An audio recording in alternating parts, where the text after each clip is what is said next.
Buenas noches, Buenas hermano. noches, ¿cómo está usted? ¿Qué tal? Qué gusto verlo.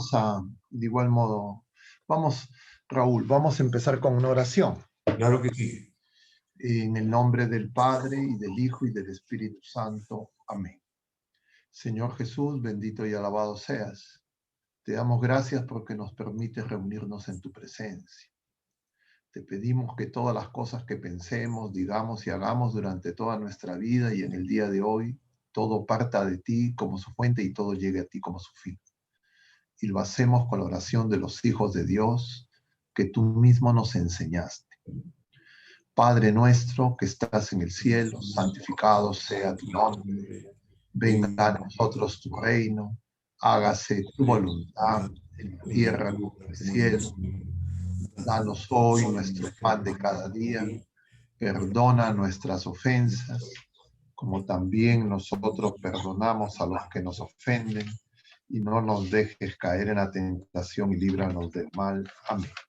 En el nombre del Padre, y del Hijo, y del Espíritu Santo. Amén. Muy bien, queridos hermanos. Ver esta película y recordar y volver a, a la memoria hechos tan importantes en la vida del mundo, de la Iglesia. Yo creo que de cada uno de nosotros en la figura del Papa San Juan Pablo II es muy grato, muy edificante. Claro, los últimos episodios son muy emotivos, pero tratemos de contemplar lo que el Señor hace a través de distintas criaturas humanas, en especial de los santos, y en este caso del Papa Santo, San Juan Pablo II, contemporáneo nuestro. Tal vez yo creo que no, la mayoría, sino todos, hemos podido seguir presencialmente no solo una película, sino estos acontecimientos que se nos presentan en la película y que para nosotros son como un documental, un resumen de su vida, no es una actuación. Y entonces vemos a una persona que asume la cátedra de San Pedro en un momento crítico de la historia de la humanidad.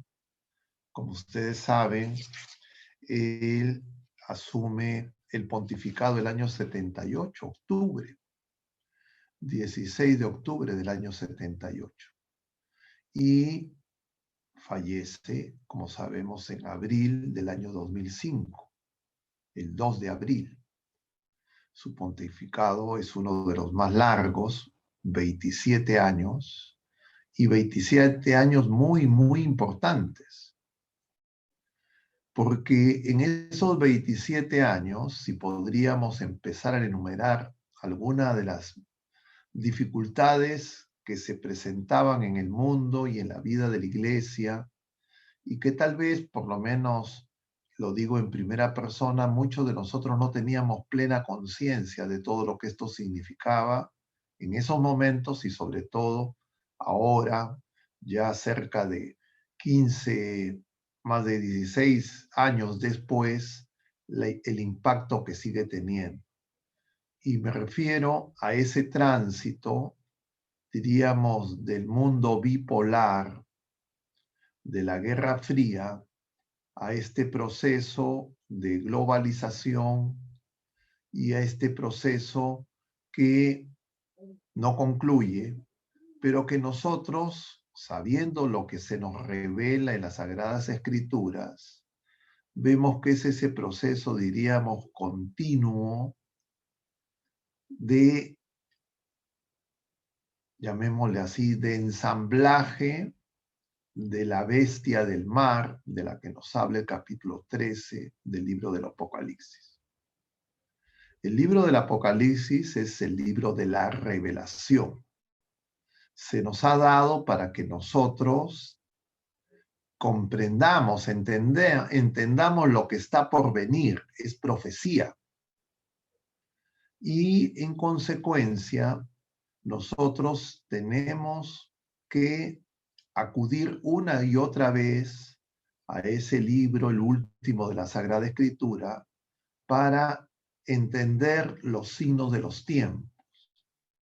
Y el periodo que abarcó el pontificado del Papa San Juan Pablo II y su periodo vital, porque él viene a la existencia en 1920 en su Polonia natal. Y entonces, si extendemos qué ocurrió en el mundo entre 1920 y 2005, esos 84 años de su existencia terrena, o sea, son críticos en la historia de la humanidad, porque el siglo XX desencadena una serie de procesos. Pero quisiera tal vez concretar algunas cosas que nos pueden ayudar. San Pablo nos habla en la segunda de los Tesalonicenses del catejo, es decir, del obstáculo a la venida del anticristo. Y ese obstáculo, muchos teólogos lo identifican en la persona del Papa. Es decir, el Papa detiene de alguna manera, si es que esto es así, por lo menos yo personalmente comparto esa visión, detiene el desencadenamiento del mal. Y eso en San Juan Pablo II se ve de manera, yo diría, muy transparente, por el periodo vital que abarcó su existencia humana, por el periodo que abarcó su pontificado y sobre todo por su país de origen, Polonia. Un país que, como saben ustedes, profundamente católico, pero que sin embargo, asediado por las potencias extranjeras, prácticamente hacia la Segunda Guerra Mundial, década de los 40, en la plena juventud de Karol Wojtyła, es tomado por asalto por el comunismo. Y él vive en la experiencia familiar, personal y vocacional en Polonia en esas circunstancias. Y cuando es elegido, hacia el año 1978, es en plena Guerra Fría. Y entonces vemos lo que la película nos muestra, el enfrentamiento y uno de los, diríamos, acciones fundamentales en defensa de la dignidad de la persona humana, y él experimenta en su tierra natal las consecuencias negativas de las ideologías que se habían gestado en el siglo XVIII. Él principalmente en experiencia la ideología comunista, pero ya desde su pontificado también ve los efectos del liberalismo, especialmente, yo diría, en sus efectos en nuestro continente. Y el drama de cómo en nuestro continente, en muchos países, se creía que un camino de liberación era optar por la ideología marxista. Y él, que había experimentado la dureza totalitaria, la privación de la libertad y la manera de deshumanización y esclavitud que era el marxismo, con seguridad no era una apreciación en él teórica, sufría mucho al ver cómo el continente, el que llama de la esperanza, era a través de muchos pastores de la iglesia seducido por esas promesas y cantos de sirena que ya hacia la década de los 70 se extendían por nuestro continente a través de la llamada teología de la liberación, que era el intento de aplicar esa ideología nefasta para resolver problemas seculares de injusticia social. Y el Papa es coherente en todos sus mensajes, y eso lo tenemos recogido además en sus encíclicas y en la defensa de la persona humana y de la manera más eficaz en Cristo Jesús. Y entonces se tuvo que enfrentar como pontífice tanto a dictaduras, diríamos, de derecha como de izquierda. Y también a la confusión que ya reinaba dentro y fuera de la iglesia. Son impactantes las escenas de su visita a Nicaragua y cómo esos fanáticos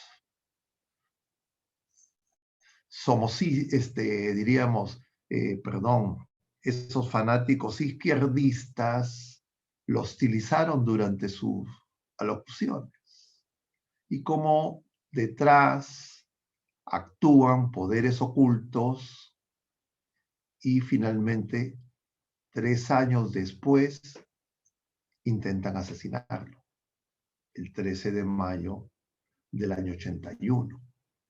Sin embargo, como lo dice la película, su defecto, su virtud, su optimismo, que claro, para estas personas lo ven como una virtud humana, nosotros diríamos su fe, su esperanza y su caridad lo hacen sobreponerse a todas las adversidades. Y ve justamente con su participación como Europa es liberada del azote comunista hacia fines de los 80 y la caída del muro de Berlín y la subsecuente disolución de la Unión Soviética. Pero inmediatamente surgen otros frentes. Es decir, no hay tregua. Ya no de la alicaída ideología marxista por esa época, pero sí de las ideologías neomarxistas, aliadas del neoliberalismo, utilitaristas que se van presentando, por ejemplo, algo que aparece también en la película, en la Cumbre de la Mujer, en Pekín. Esa fue el año 95. Y cómo, con mucha lucidez, escribe la encíclica a la dignidad de las mujeres y el Vaticano es representado por una delegación de mujeres, algo que en esa época era absolutamente impensable.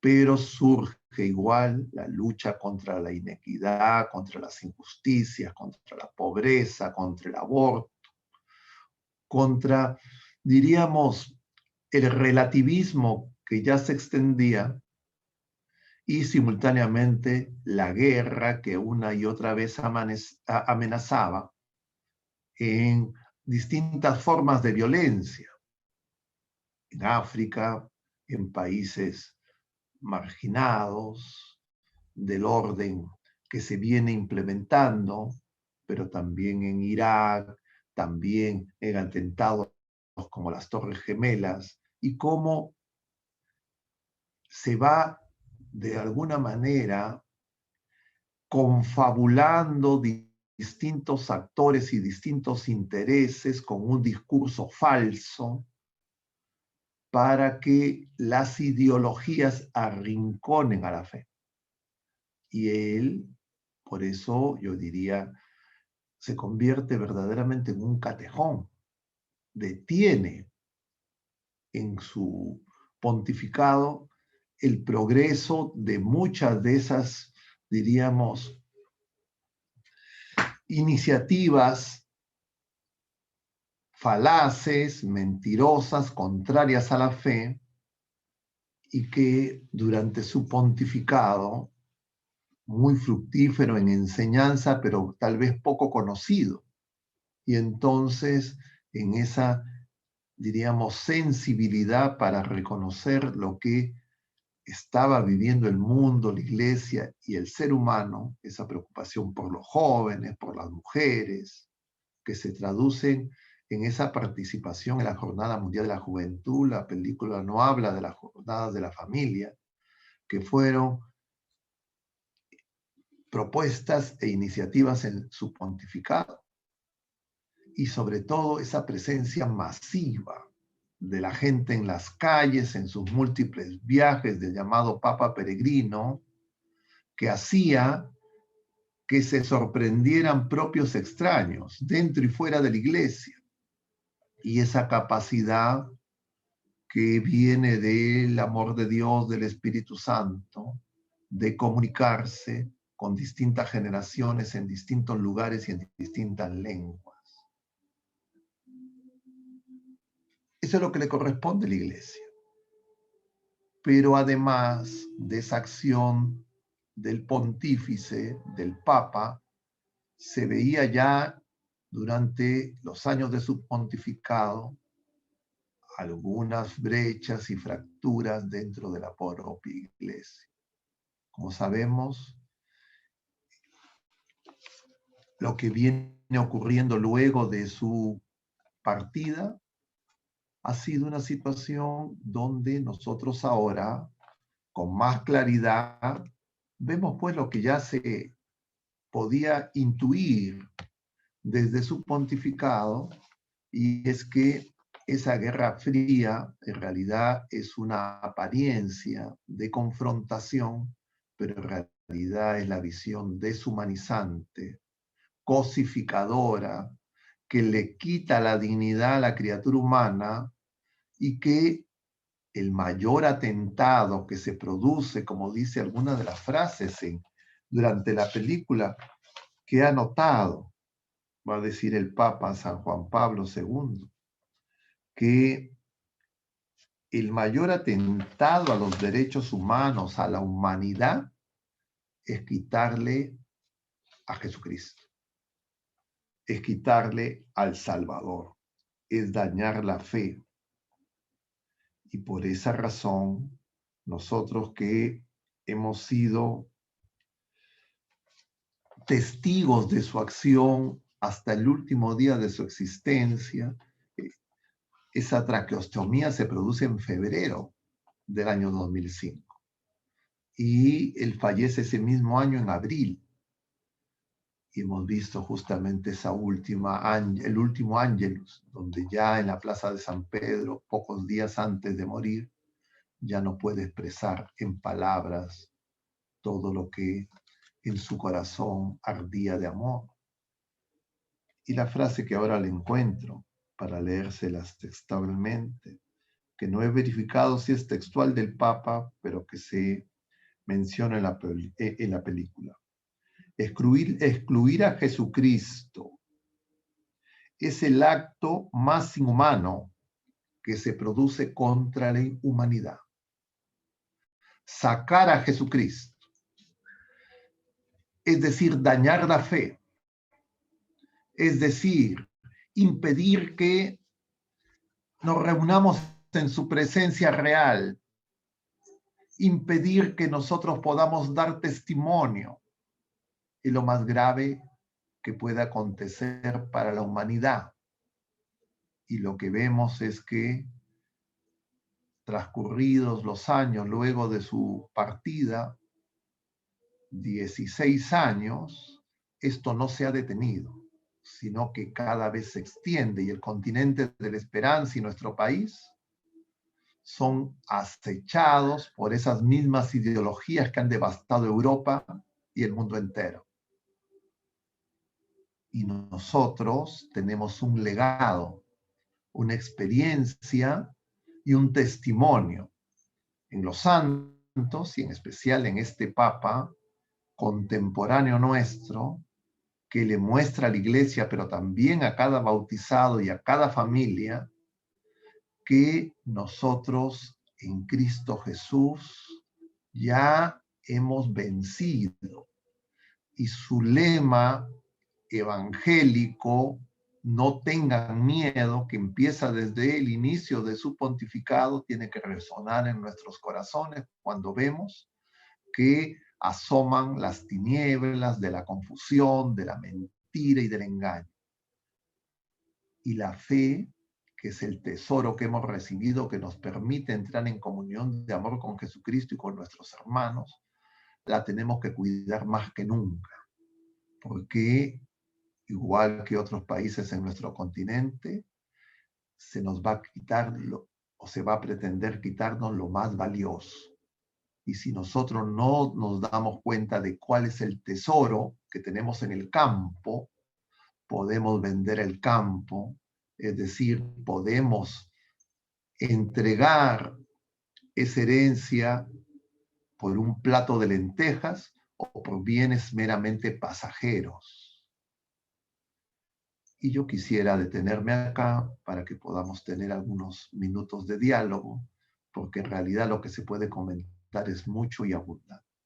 Yo les agradezco por su paciencia y a todos los que se han conectado, a pesar de las múltiples actividades que en estos días hay, familiares, institucionales, pero necesitamos reunirnos en asamblea para recuperar la esperanza, porque nosotros no somos una reunión de fracasados, sino somos de herederos de un tesoro infinito que tenemos que cuidar y enseñar a que otros hermanos nuestros también lo cuiden.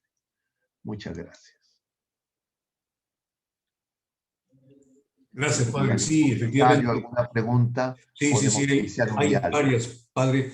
Voy a tratar de trasladarle tres preguntas que nos han hecho, pero que tienen un contenido más o menos similar, ¿no? Dice, apreciamos que Juan Pablo II, esto dice Sonia y dice Yisu, ¿no? Realizó un esfuerzo desafiante contra ideologías totalitarias de su tiempo, el tiempo que le tocó vivir, ¿no? Por su efecto negativo a la humanidad, como hoy afrontamos también una situación similar, ¿no? Y también, como en ese caso, deberíamos apoyarnos en la Iglesia. La segunda pregunta es, vemos en la posición del Papa una posición que emana de la doctrina social de la Iglesia. ¿Cuál es la diferencia entre la doctrina social de la Iglesia y estas ideologías totalitarias? ¿O es que se presenta como una tercera alternativa? ¿O es algo completamente diferente, no siendo considerada la doctrina social como una ideología más? A ver, vamos a empezar por esa última pregunta. La doctrina social de la Iglesia es parte del magisterio. Y como parte del magisterio se apoya en la revelación, en la Sagrada Escritura, que es ya, diríamos, la revelación pública, que ya no se modifica, pero también en la Sagrada Tradición. Y entonces el magisterio de la Iglesia lo que hace es sirve a ese depósito de la fe constituido por la revelación y por la Sagrada Tradición. Y dentro de ese magisterio está la doctrina social de la Iglesia. Y la doctrina social de la Iglesia justamente surge para que las personas que hemos recibido el tesoro de la fe no seamos arrastrados por las ideologías modernas, que son ideologías del siglo XVIII, que aparecen en el contexto de la Revolución Francesa y que tienen como finalidad negar a Jesucristo. Y por eso esa frase que le citaba del Papa, en relación a que el mayor daño que se puede hacer a la humanidad, al ser humano, es negar a Jesucristo, es de una profundidad muy grande. Y eso ocurrió en la Revolución Francesa. Porque la Revolución Francesa propone un deísmo, es decir, no niega a Dios, pero es un Dios, diríamos, que no es providente, es un Dios lejano, es un Dios de filósofos, es el llamado deísmo, con D, deísmo.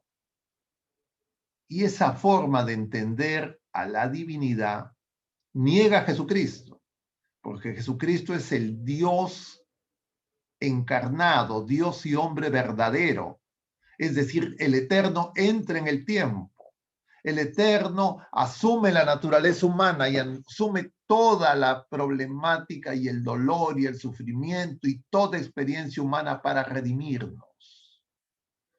Y por eso podemos afirmar que la Revolución Francesa es anticristiana. Pero esa Revolución Francesa, si bien es cierto, se desarrolló en Francia, ha tenido impacto en todo el mundo, también en nuestro continente americano y también en nuestro país. Y nosotros podríamos señalar además que de alguna manera los procesos de independencia latinoamericana y también en el Perú, que se dieron a lo largo del siglo XIX, son la aplicación de la Revolución Francesa a nuestro continente. Y decíamos en varios lugares en estos últimos días, eso se verifica, por ejemplo, esa, diríamos, ruptura radical, que es lo que produce la Revolución Francesa, en el Dios providente y las cosas temporales. Nosotros vivimos una etapa de la historia, y me refiero a nosotros, las personas de fe, donde vivimos una ruptura entre lo temporal, lo transitorio, lo pasajero, las cosas de este mundo, y lo trascendente, lo divino, lo sobrenatural, la fe. Y eso se traduce en que las personas tenemos en la práctica dos dimensiones en nuestra existencia. Una que es la que podríamos decir de manera esquemática y sintética, es la oración, los sacramentos, que una vez a la semana o de vez en cuando ponemos en práctica. Y otra, la experiencia, diríamos, de subsistencia, de enfrentar el mundo.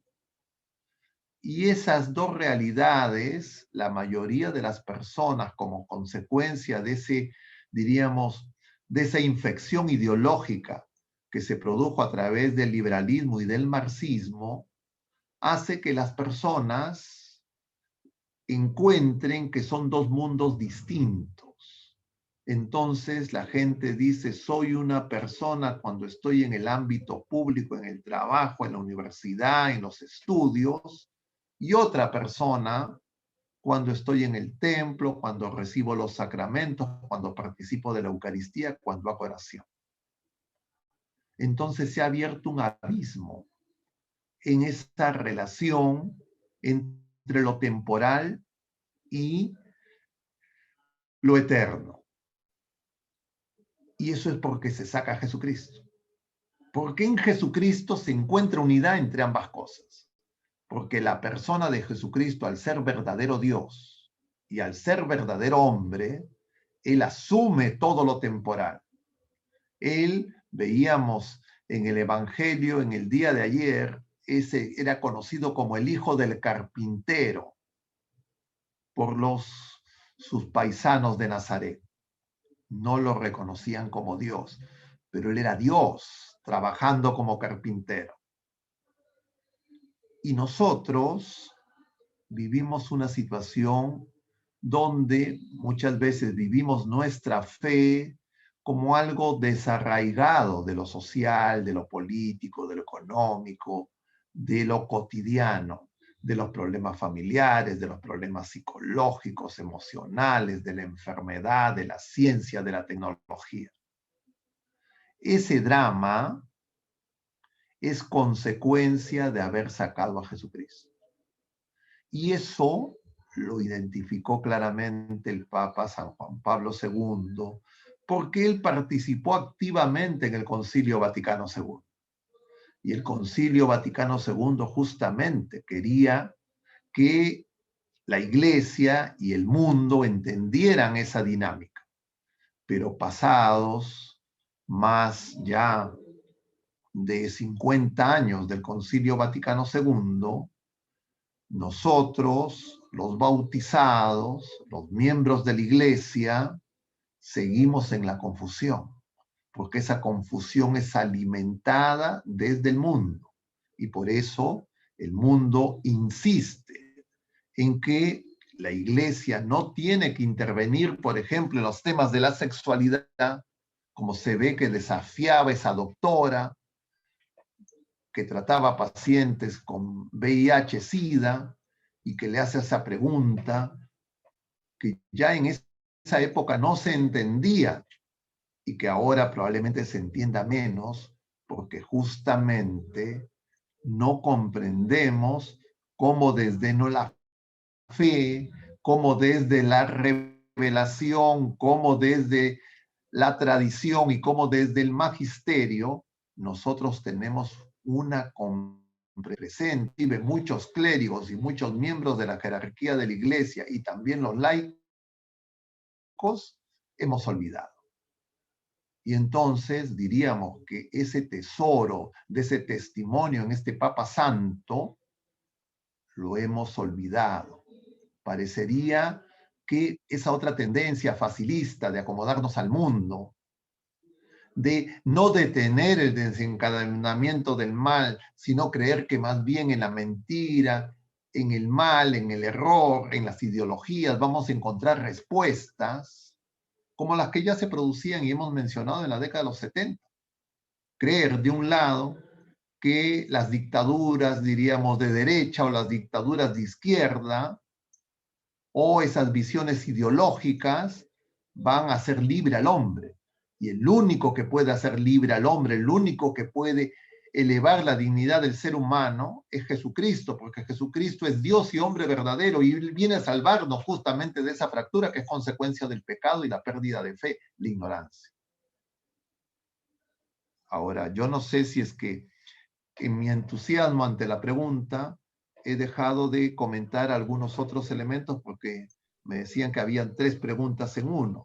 Y como me empecé por la última, no sé si es que he abarcado lo que se refiere a las 2 primeras. Bueno, no, en buena cuenta, las 3 casi decían lo mismo, padre. Ya creo que usted ha respondido. Bueno, debo en estos momentos, me piden, me exigen incluso con la pistola en la cabeza, de que de Sonia y de Elsa le envíe a usted sus gratitudes. Dice, gracias, padre, por su mensaje, siempre profundo, y gracias por sus palabras que llenan de esperanza en estos tiempos de incertidumbre. Pero vamos a pasar a la pregunta de las hermanas dominicas. Tiene una inquietud. Dice, buenas noches, padre. Entre las profecías que hace la Virgen María, habla de un papa que es asesinado por los enemigos de la iglesia.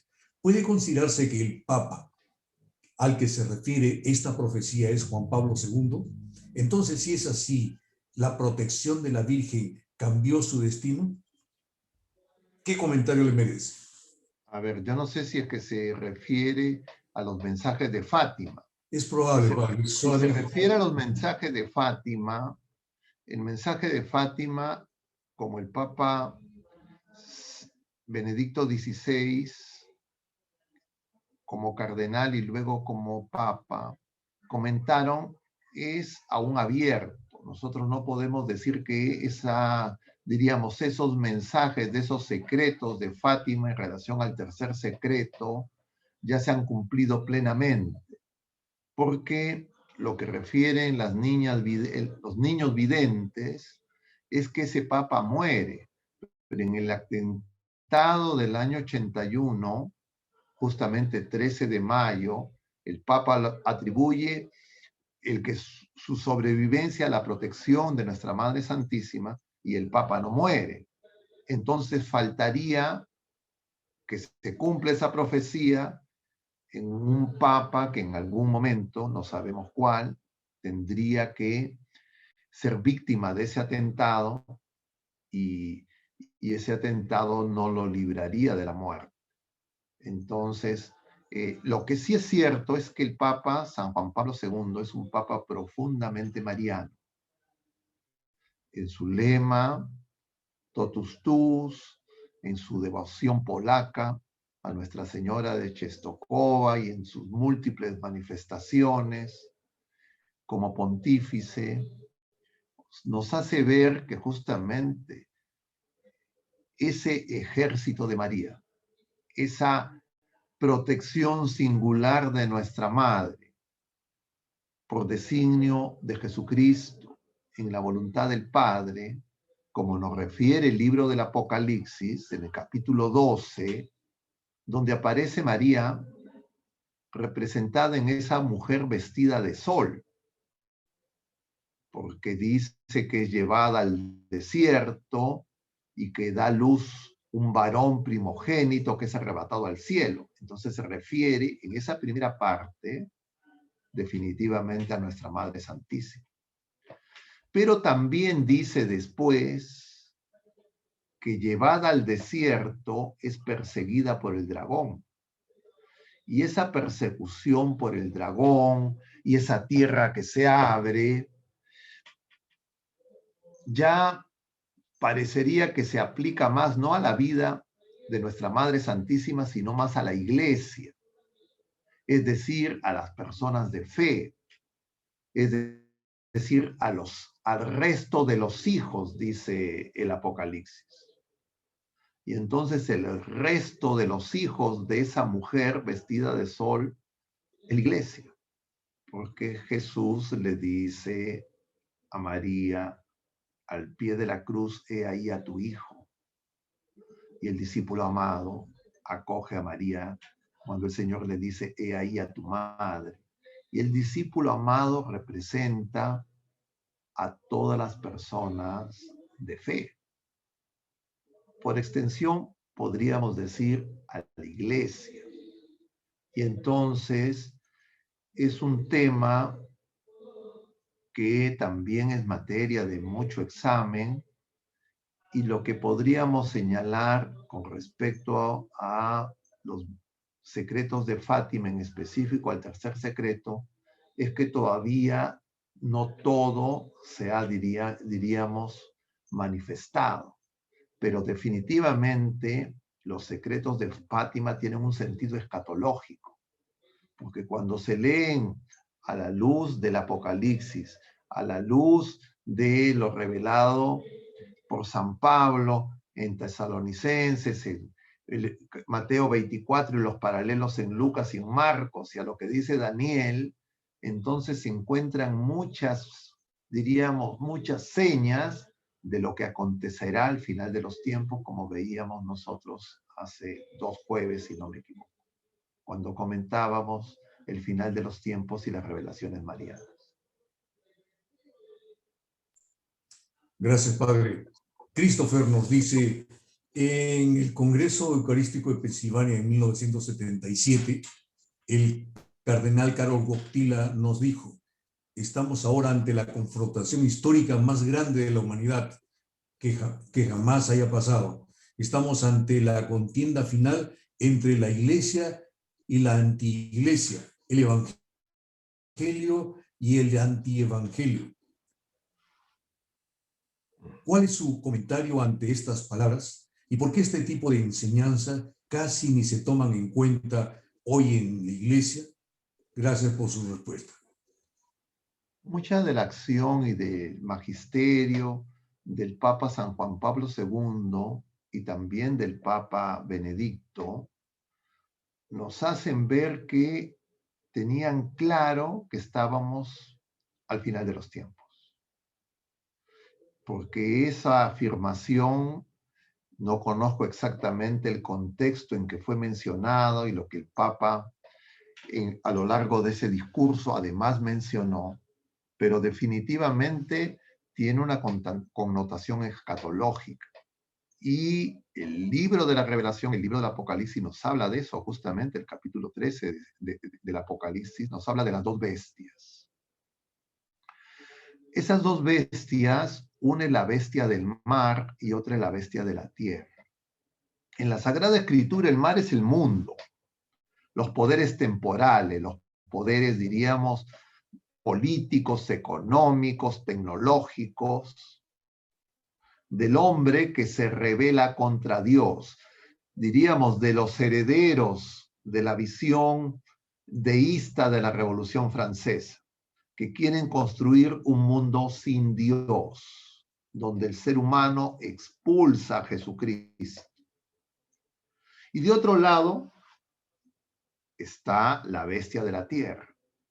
Y la bestia de la tierra representa una falsa religión, una adulteración de la revelación, un falso evangelio.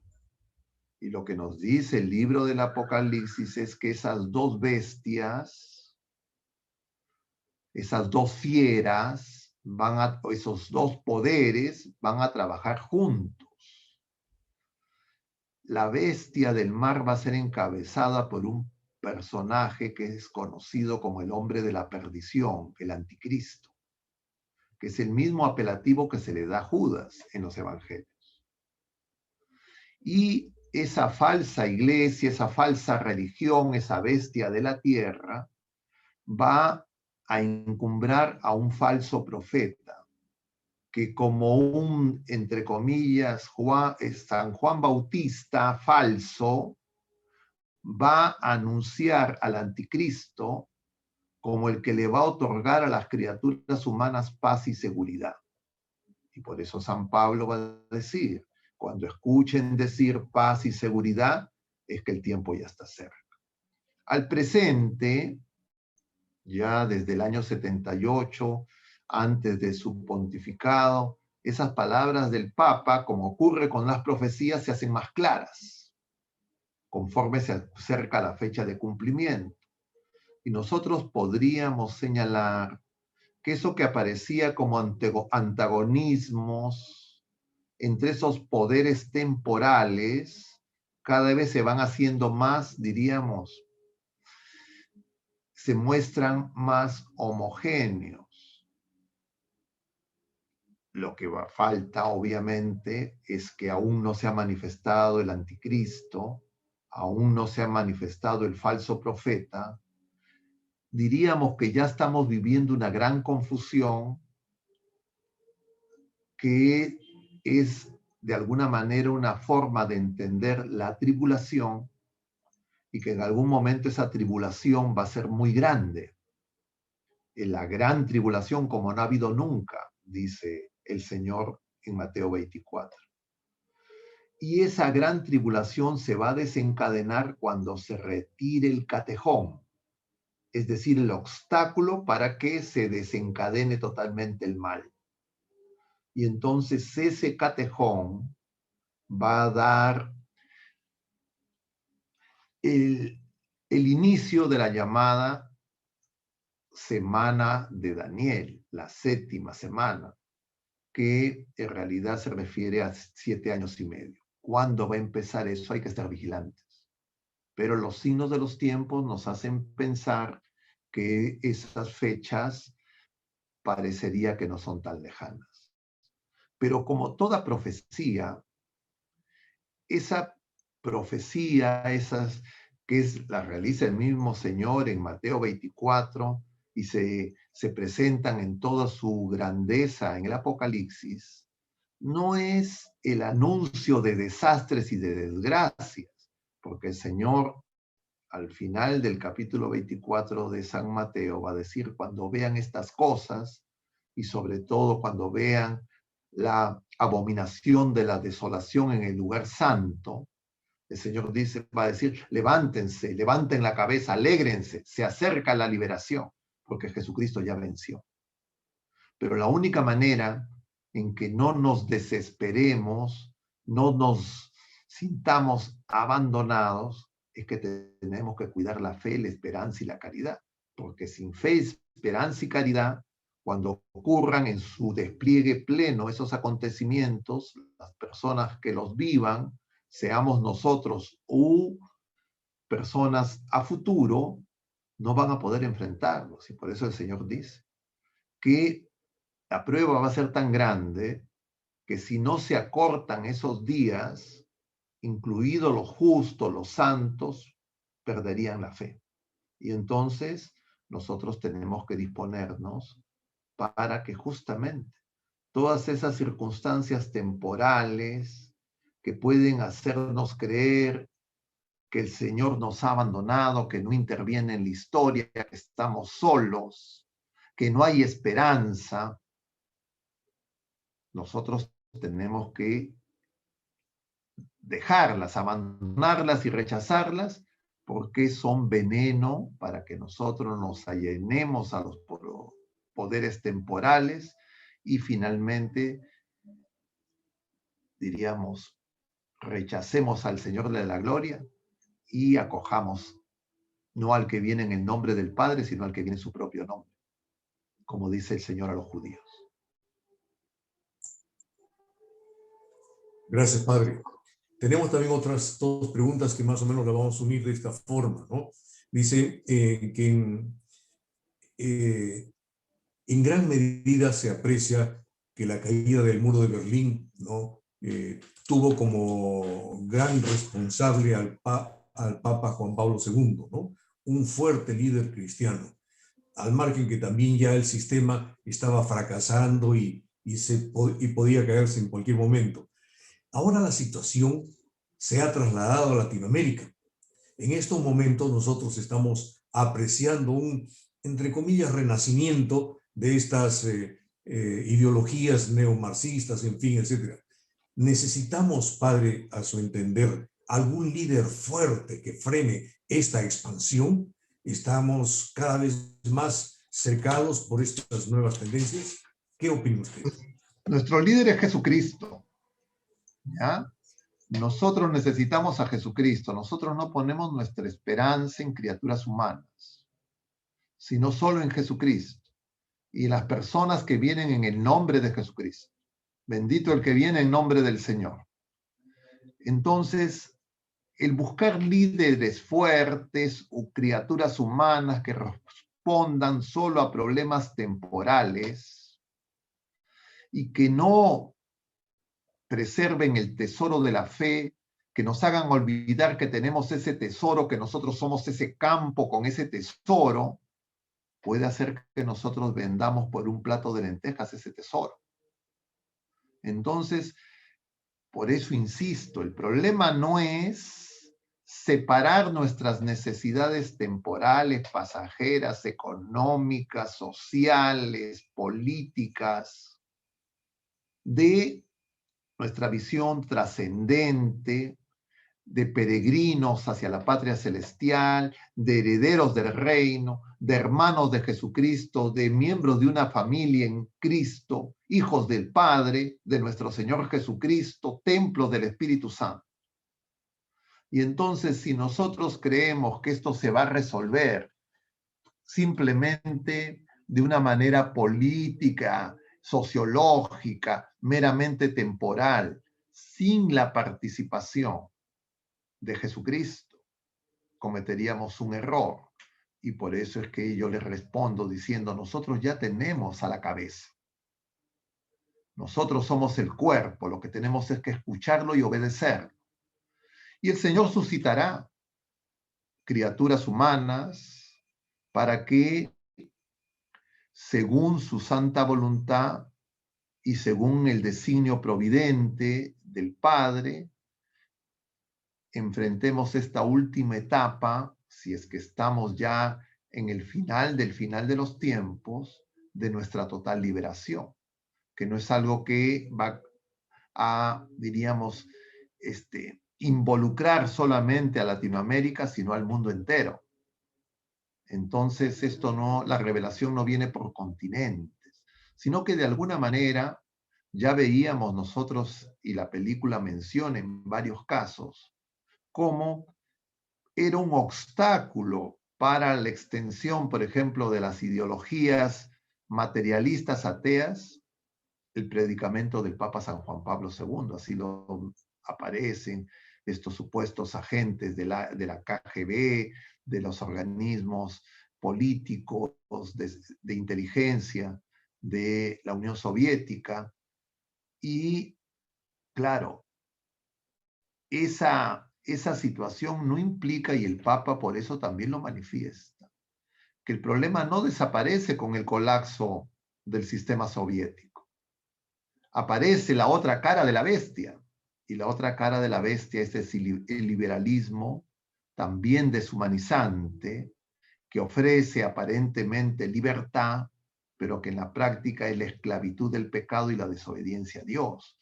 Y se traduce en esas, diríamos, intervenciones en relación a los temas de la ideología de género, de la sexualidad, del aborto, y la desatención de las necesidades más esenciales de las criaturas humanas en los países, diríamos, que no son parte de ese eje de concentración de poder, como se ha venido organizando la sociedad humana a nivel internacional.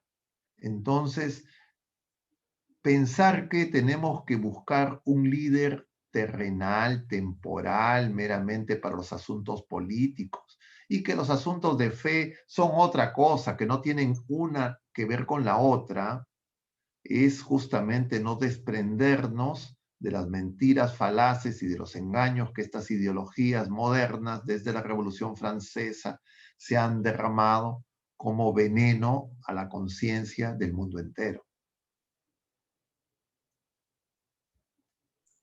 Padre, hay otra pregunta también que dice lo siguiente, ¿no? Está referida a unas palabras de Juan Pablo II, de San Juan Pablo II al inicio de la película. Habla de que la forma como se está atendiendo la problemática de esos momentos, dice, está siendo mal atendida porque hay mucha gente que está tratando de reinterpretar a los evangelios, ¿no? Y la pregunta es, ¿por qué cree usted que pueda darse esa reinterpretación de los evangelios, de esa gente que obviamente estaba equivocada? Porque pensarían de que no respondían a la realidad los evangelios, o porque la realidad no estaba reflejada en los evangelios. ¿Qué es lo que causaba esa desorientación en esas personas? En una palabra, la falta de fe, la adulteración de la fe. Cuando la fe es fidelidad, la fe es escucha y obediencia. Pero cuando yo no quiero obedecer, yo voy a reinterpretar. Y eso se produjo desde el inicio de la vida pública de Jesucristo. Y así el pueblo de la primera alianza, los escogidos, los suyos, a los que él vino, no lo recibieron.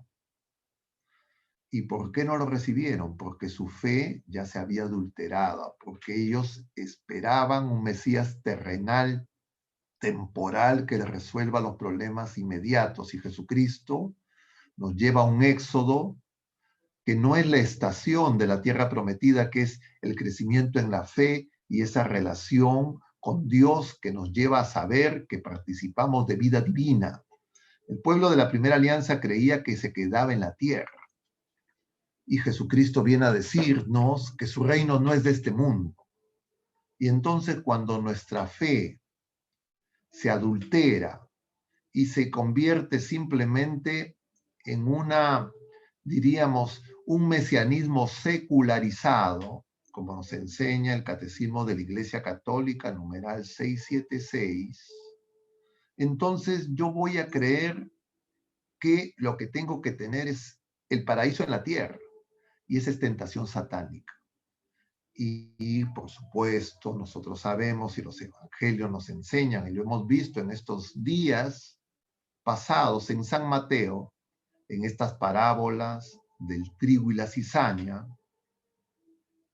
y en esta otra parábola de los peces buenos y los peces malos, que el reino de Dios se edifica simultáneamente en medio del pecado de las criaturas humanas, en el mundo y en cada persona y en cada uno de nosotros. Y por eso nosotros tenemos que desarrollar una lucha muy grande en cada uno para que nuestra fe no sea adulterada, para que nuestros deseos, nuestras expectativas, nuestros ideales quieran acomodar a Jesucristo a nuestra medida. Y justamente cuando nosotros, llenos de soberbia, asumimos esa actitud, vamos a interpretar los evangelios según nuestra comprensión y nuestro deseo. Entonces, en lugar de obedecer a Dios, seguir a Jesucristo, que es el evangelio, nosotros nos vamos a fabricar un ídolo, un Jesucristo a nuestra medida, y nos podemos seguir llamando cristianos. Y eso se ha manifestado a lo largo de la historia en distintas herejías.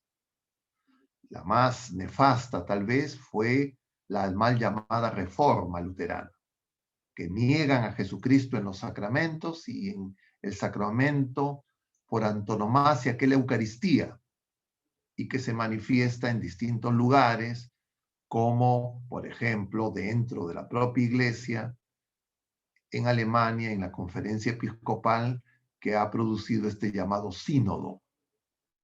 Y entonces nosotros tenemos que darnos cuenta que eso se ha producido a lo largo de la historia. Y siempre eso es consecuencia de que nuestra fe se adultera. Y entonces tenemos que tener mucho cuidado. No podemos presumir de que tenemos fe, porque podemos confundir que tenemos fe con simplemente una mundanización de nuestra fe o unas, entre comillas, convicciones meramente intelectuales y no con el encuentro personal con Jesucristo, como nos recuerda el Papa Benedicto en su primera encíclica, Dios es amor. Uno es cristiano no porque sigue una doctrina, ni porque sigue unos principios morales, sino por el encuentro personal con Jesucristo.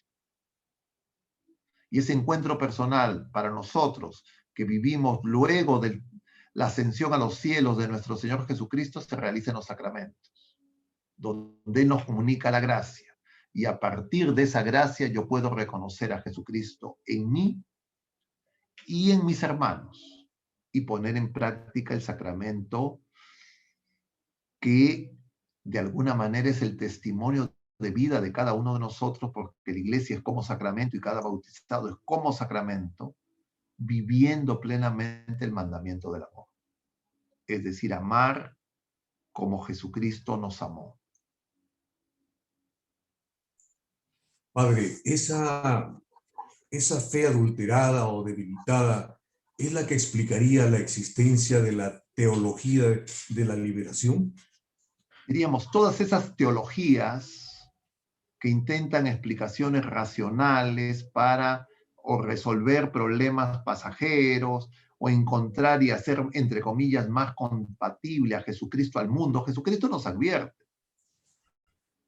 y hace oración por nosotros y nos dice, los envío al mundo como ovejas en medio de lobos. No son ustedes del mundo, y hace oración al Padre, te pido por ellos y por los que vendrán. Están en el mundo, pero no son del mundo. Y el Señor nos dice en Juan 16, además, no tengan miedo, yo he vencido al mundo.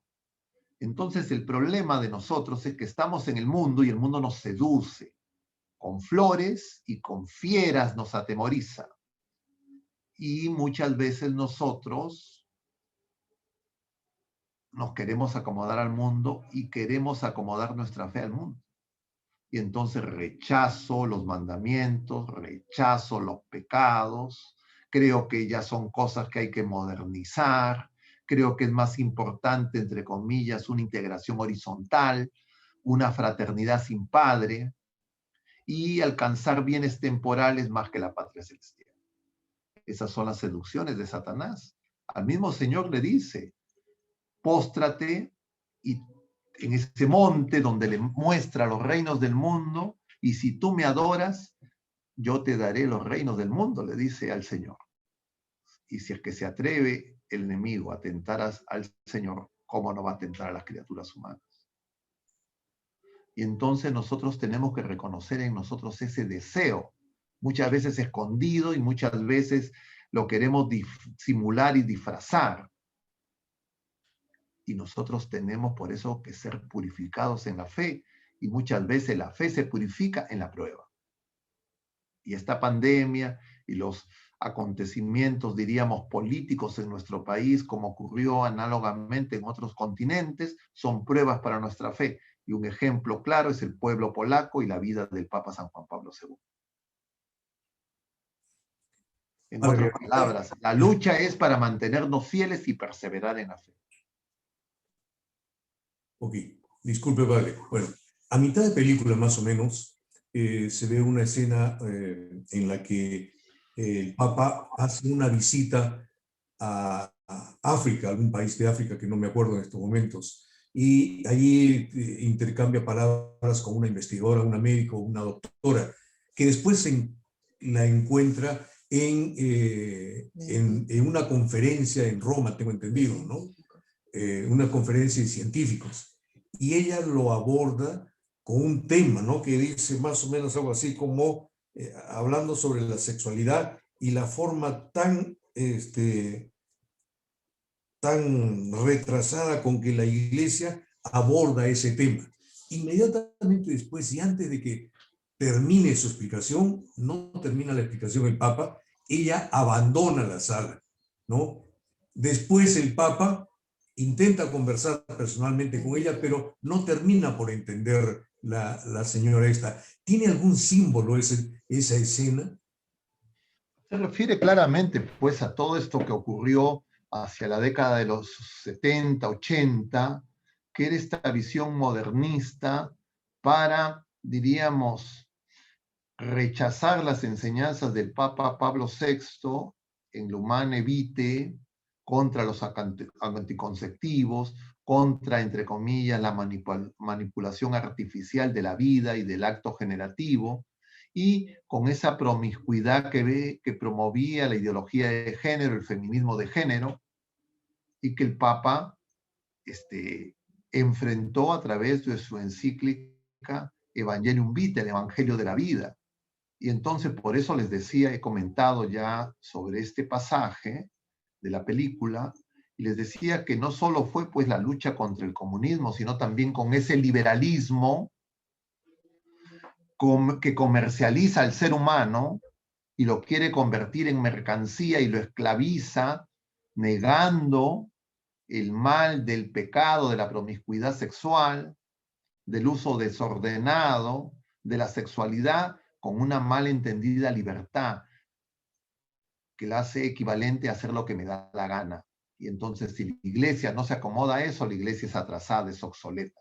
Y entonces el Papa les implica, pero claro, hay la dificultad que la iglesia sigue teniendo hasta el presente, y por eso también ahora dentro de la iglesia hay personas que siguen asumiendo la actitud que representa esa doctora canadiense que dialoga con el Papa. Y claro, no es casual que sea canadiense, porque tal vez Canadá o Holanda son los países más liberales y que promueven más activamente esa falsa libertad que justamente es un veneno para los jóvenes. Y como ya sabemos y hemos presentado en estos jueves, es lo que se inicia pues en la llamada revolución sexual a fines de los 50.